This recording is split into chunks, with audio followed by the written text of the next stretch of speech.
name is Anne and today I'm doing a video I should have done like light years ago, but you know, that thing called laziness just kept me from doing my job. Good times. And that is reviewing The Wicked Saints by Emily A. Duncan.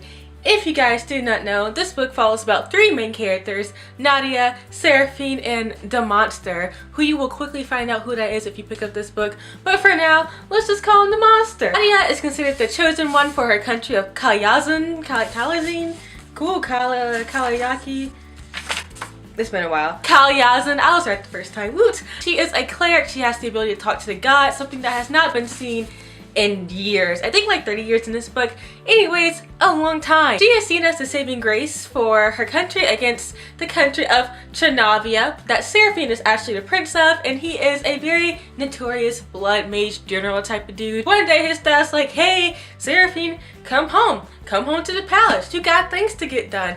And he is dragged into the middle of a conspiracy, and there are like a bunch of deadly assassins going on, and pretty much we're like, OMG, what's going to happen to Serafina? And then there's the monster who's like rolling all this. It's just as wicked as Seraphine's and maybe Nadia. I don't know. I won't spoil for you if you guys are new here. Basically, these three are trying to do what they think is best for their respective country and save them from the war. I gave this book a 4 out of 5 stars. I very much enjoyed it. However, it lost this 1 star for 2 key reasons. Number 1, it was kind of slow in the beginning for me, and I saw a little bit too many parallels with the Grisha trilogy, which I actually do not really like the Grisha trilogy that much. I think it kind of sucks and it flopped, and that the character from that series, the Dark Lead that everyone worries about, he's not all that. You can assassinate me now. I know that a lot of people love him. Just those parallels weren't doing it for me, and also I feel like some of the plot points became a little bit too obvious because you've kind of read that before. But later on, I took that back, and I will not go into detail, but eventually I started to kind of like the predictability, and not in a way that was annoying, like she released a breath that she didn't know she was holding, or something that was like super corny, but rather I would make predictions or theories and they would end up being true, but the execution of them is how they ended up being perfect, and that is something I will get to once again because listen, almost every single theory I made was right. Damn. It was great. It was a great feeling. I'm not used to being right about things, so you can imagine my shookness. It just feels weird saying shock and not shook. My shookness at being correct. Lit. Another thing I kind of did not like in this book was the use of language, which I know sounds very like American. I don't know if it was Russian. It looked kind of Russian. But there are like other words used in this book to describe things. That's not a foreign concept. You see it a lot in novels. It's just kind of a way of like differing your book or just making the cultures in the countries that you read in this book feel a little bit more different. And I understand that. However, I feel like the author did not like reinforce some of the meaning of the words in this book often. So I would be confused, and let's say she used the word Slavka, which is the word that she used, and I'm going to be using it completely wrong. But let's say something was written like, oh, he grabs a Slavka, he started to slaughter his enemies.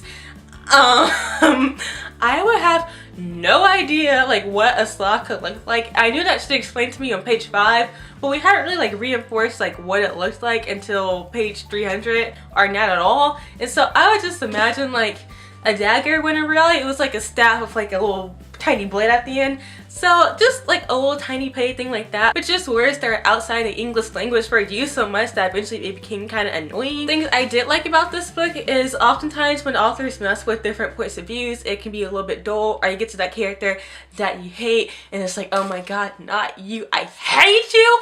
But that did not happen in this novel. I loved all of the characters. Serafina, who I mentioned earlier, is the superior character in this book. I think that when you first meet him, you're not gonna like him very much, but then you meet him for real during his point of view, and he's great. I would die for him, kinda, not really, but I would consider it before I said no. I don't understand where all my energy is coming from, considering the fact I was not in the mood to film this video, but you know, we're here today. The thing I loved the most about this novel is the topics that we discussed in them, which, wow, also, what a concept. You love what was discussed in the novel. And that's because we discussed things like free will and religion and bias and just honesty, and I did not expect that to happen. Like, I knew that religion was going to be a huge factor in it because wicked saints, like, saints are religious, and then the girl can talk to the saints, so duh, there obviously have to be some super religiousness going on here, I don't know. But the main conflict between these two countries is religion itself. The country of Kalyazin honors the saints, whereas the country of Chanavia does whatever it wants. And obviously, considering who like our main character is, you would expect to just side with Kalyazin. But many times during the novel, mainly religion and free will came up together, and it just starts to talk about how like you don't really even know your gods, yet you endlessly sacrifice your lives for them.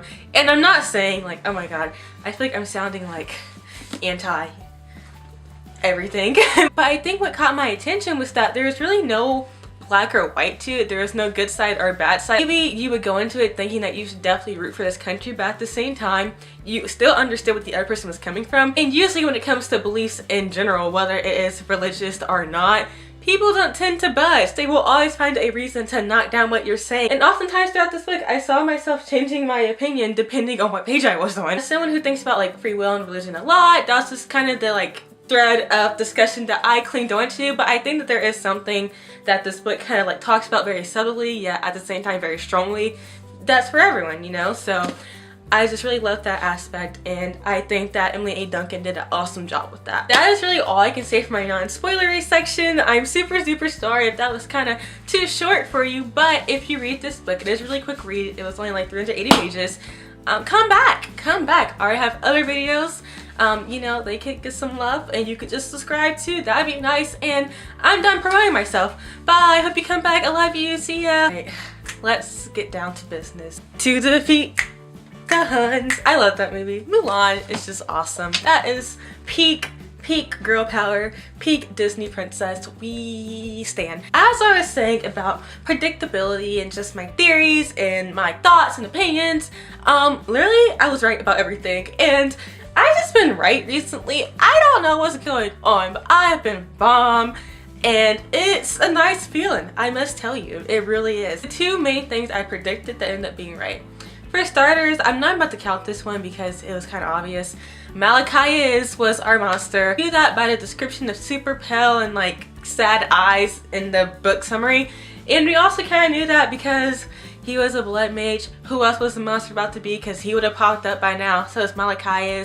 So him being a vulture, no surprise there. But I predicted two key things about Malachi, that he was a black vulture and that he was Serafina's cousin. Literally, I can find the pages. I annotated in this book. I did. It was really fun doing that. That's usually not something I do. However, also I had a really bad theory, and I'll tell you guys about it because I think it's kind of funny now. I don't know what page it was, but just as soon as Serafina mentioned his cousin, I thought, that sounds like it could be Malachi, because Malachi, we know that he was dragged from his family and that he doesn't really know a lot about his past, so him not mentioning like a family, like a cousin or whatever, would make sense. And also at this point, who else would it be? Like, yeah, there's going to be a book 2, so maybe it could be like, I don't know, Constantine, but that's highly unlikely. That just wouldn't be fun for us. So it was Malachi, and having not be confirmed that I was right, peak level genius. Who can get my level? Thank you, bye. Exit with your theories, because I have them all. And then about the Black Vulture thing, I don't know how it hit me, but I was just thinking like, oh, Malachi is so dark. Oh my god, the Black Vulture is probably like all black because he's the Black Vulture. You can't have the Black Vulture have like white hair and pale eyes. And I thought, it's kind of interesting that all those vultures were able to kill Malachi together, because it was like 4 of them at the time at that like scepter churchy place where that god of sun was. You know what I'm talking about. And then I just started to think that he seems to be like a bit more powerful. Although I know what his powers are, his motivations do seem a little bit iffier. Like, I wasn't at all like convinced by him because, like I said, I read the Grisha trilogy and Shadow and Bone and just, you know, that character. So I was already suspicious, and I just thought, I bet you he's the Black Vulture. I did not know like when it clicked. Maybe I do. I know I wrote it somewhere, but I can't find my annotation. Well, I can't find her. Surprise, surprise. Well, I did it. Just have your trust in me, please. I am not a liar. I'm a lot of things. Pathetic, unmotivated, a failure, but I'm not pathetic. I just said that I'm pathetic, but I'm not pathetic in the same video. If that's not peak level Aaron, I don't know what is. Constantine Kostya prediction is that he was going to become the monster, because we talked about trust so much, and who did she trust more than Constantine? Pretty much no one. And so I thought maybe in order to like avoid like Malachi's being too predictable as a monster, she would make Constantine the monster, because they were doing those experiments at the salt mines. He would come back, like befriend his girl again, then betray her, stab her in the back, boom, you're with the vultures now, you're gonna be a vulture cleric. How does it work? We don't know. And now it's gonna be the story. That was wrong. I do think that was super cool, and I do think that her friends have probably been turned into some form of vulture, but overall that was just the wrong theory. But as I said, it's still like kind of possible about the whole turning to a vulture thing. I think it's definitely gonna happen. Okay, I have two things about Serafina that I want to point out. Number one, I do not understand his power of moths. What are moths gonna do? Like, okay, a mosquito, okay, they're just gonna suck blood or something. I guess that could work out. Or a bee. People are allergic to bees. Bees can sting you and cause you pain. But moths? Like, I can't think of what moths could do that's like super villainous and that I'm gonna kill you when people have elemental powers in this world. So, I'm gonna yeet that. I feel like Serafina's gay. I got gay vibes, and then he started making out with that random chick whose name I can't remember, and I was disappointed. So either he's gay or he's bisexual, but he's not completely straight. It's not possible. I'm also tired of like this wicked king trope. I understand like kings are easy to like demonize and just weaponize. I get it. But can we just abandon like the king being the antagonist?